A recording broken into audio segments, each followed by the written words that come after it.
جو آپ کی اصل سونے نہیں ہیں بلکہ دوسری دھاتوں کو ملایا گیا ہے.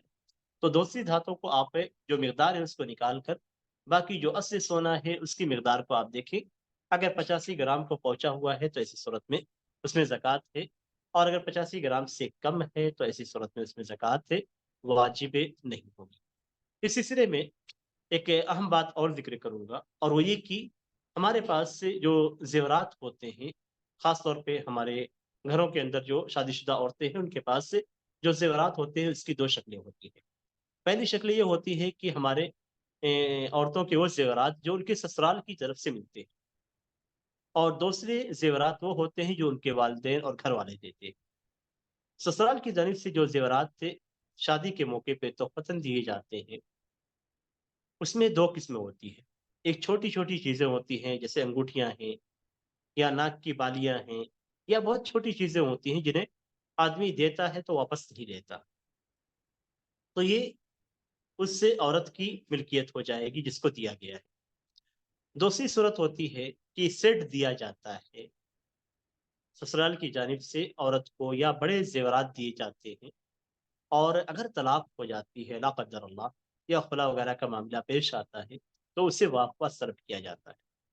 تو اس سے معلوم ہوتا ہے کہ اس طرح کے بڑے زیورات جو عورتوں کو دیے جاتے ہیں یہ عورتوں کی ملکیت نہیں ہوتے بلکہ یہ سسرال والوں کی ملکیت ہوتے ہیں. تو اس طرح کے زیورات جو سسرال والوں کی ملکیت ہوتے ہیں جنہیں عورت کی ملکیت میں صراحتاً نہیں دیا جاتا ہے. اگر شوہر کہہ دیتا ہے کہ یہ تمہاری ملکیت ہے، اب تم اس کی مالک ہو، تو وہ خود زکات دے گی، عورت مالک ہو جائے گی اور زکات دے گی. لیکن اگر سسرال والوں کی طرف سے صراحت نہیں ہوتی ہے تو ایسی صورت میں وہ سسرال والوں کی ہی ملکیت مانی جائے گی، اور اس کی زکات شوہر ادا کرے گا، اس کی زکات بیوی پہ واجب نہیں ہے. یہ ایک مسئلہ سمجھنے کا ہے. تو یہ ملکیت کے الگ الگ ہونے کا معاملہ ہے. باقی جو آپ کو آپ کے گھر کی طرف سے دیا گیا ہے وہ آپ کی ملکیت ہوتی ہے، اس لیے کہ اگر طلاق بھی ہو جاتی ہے تو باپ اس سے زیور کو طلب نہیں کرتا ہے. تو اس طریقے سے وہ آپ کی ملکیت ہوتی ہے، جس کی زکات اگر نصاب کو پہنچی ہوئی ہے تو آپ ادا کریں گے. یہ فرق بیان کرنے کا مقصد یہ ہے کہ شوہر اپنی اگر کبھی تنازع ہو جاتا ہے یا بیوی کے اندر تو ایسی صورت میں شوہر اپنی زکات ادا کرے گا اور بیوی اپنی زکات ادا کرے گی. عمومی طور پہ پاکستان کے اندر یہی رواج ہے کہ شوہر ہی بیوی کے زیورات کی زکات ادا کرتا ہے، چاہے وہ اس کے اپنے ملکیت والے ہوں یا پھر بیوی کے گھر کی ذاتی جو عورت کی ملکیت ہوتی ہے ان ملکیت کے ہوں. دونوں میں کوئی تفریق نہیں کی جاتی ہے، اور یہ شوہر کی طرف سے اپنی بیوی کے لیے احسان اور حسن سلوک ہے کہ بیوی کے ساتھ وہ اچھا سلوک کرتے ہوئے اس کے زیورات کی زکات ادا کرتے ہیں. اس لیے کہ بیویاں اپنے مال کی مالک کے نہیں ہوتی، ان کے پاس بہت کم پیسے ہوتے ہیں، اور ان کی خواہش بھی ہوتی ہے کہ یہ پیسے ان سے نہ نکلیں بلکہ شوہر سے بات کر کے وہ اس کی زکات کو نکال دیتی ہے. تو یہ بہتر طریقہ ہے، اس میں کوئی حرج کی بات نہیں ہے. اس سے ایک دوسرا مسئلہ بھی ہمیں معلوم ہوتا ہے، اور وہ یہ کہ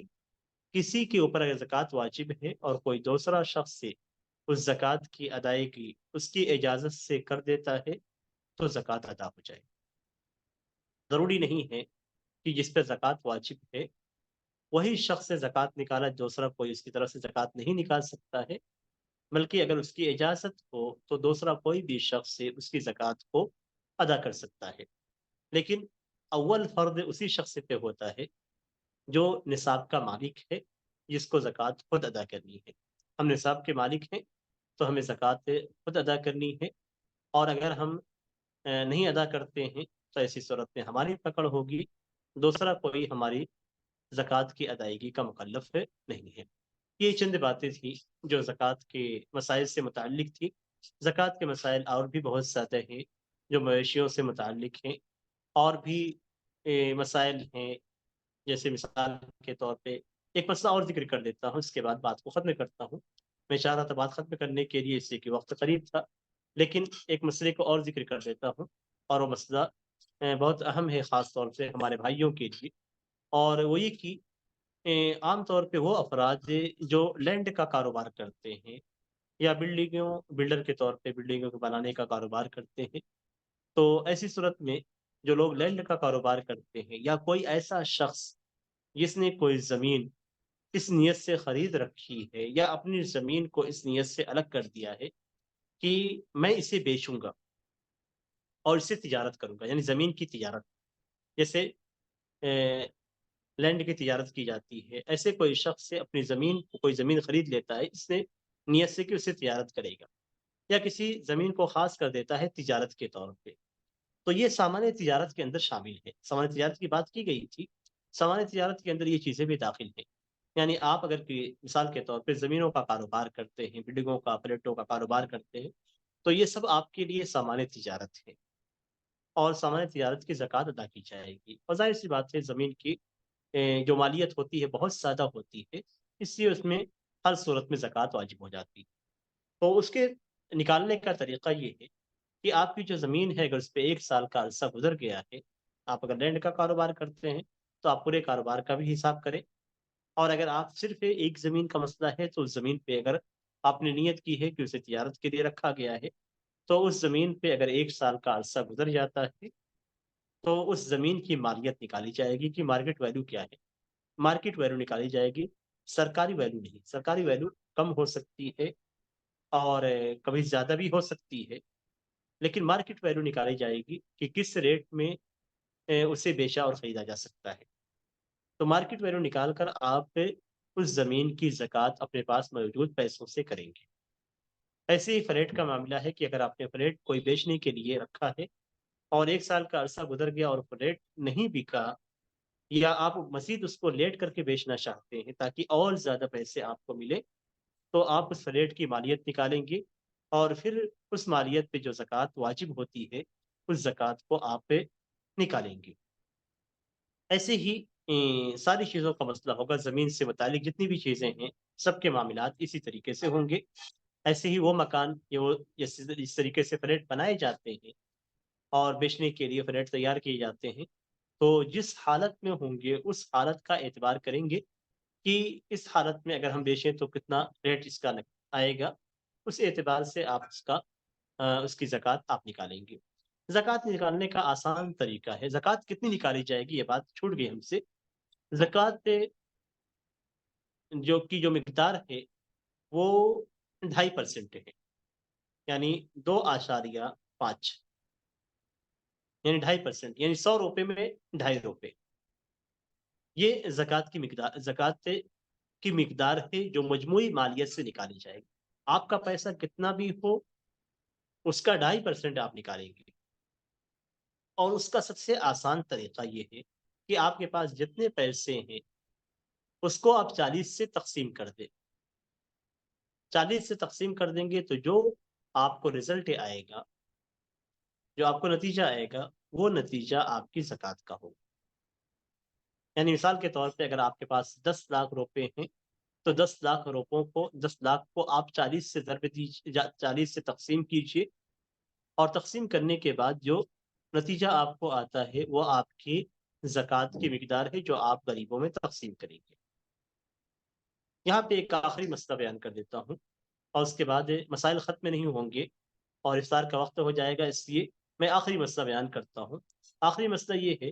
کہ ہم زکوٰۃ کن کو ادا کریں گے۔ زکوٰۃ ادا کرنے کے لیے قرآن کریم کے اندر اصناف بیان کیے گئے، 8 اصناف۔ انما الصدقات للفقراء والمساکین والعاملین علیہا، کہ زکوٰۃ فقیروں کو دیا جائے گا، مسکینوں کو دیا جائے گا۔ فقیر اور مسکین میں فرق یہ ہے کہ فقیر کے پاس کچھ پیسے نہیں ہوتے اور مسکین جس کے پاس تھوڑے بہت پیسے ہوتے ہیں، تو فقیروں کو دیا جائے گا، مسکینوں کو دیا جائے گا، اور زکوٰۃ کے مال سے ان لوگوں کو بھی دیا جائے گا جو زکوٰۃ جمع کرنے کا کام کرتے ہیں۔ ان لوگوں کو بھی زکوٰۃ دی جا سکتی ہے جن کو اسلام میں باقی رکھنے کے لیے ان کے دل کو اسلام کی طرف مائل کیا جائے، ان کو اسلام پہ ثابت قدم رکھنے کے لیے۔ اگر کچھ مسلمان ایسے ہیں جو مرتد ہونے والے ہیں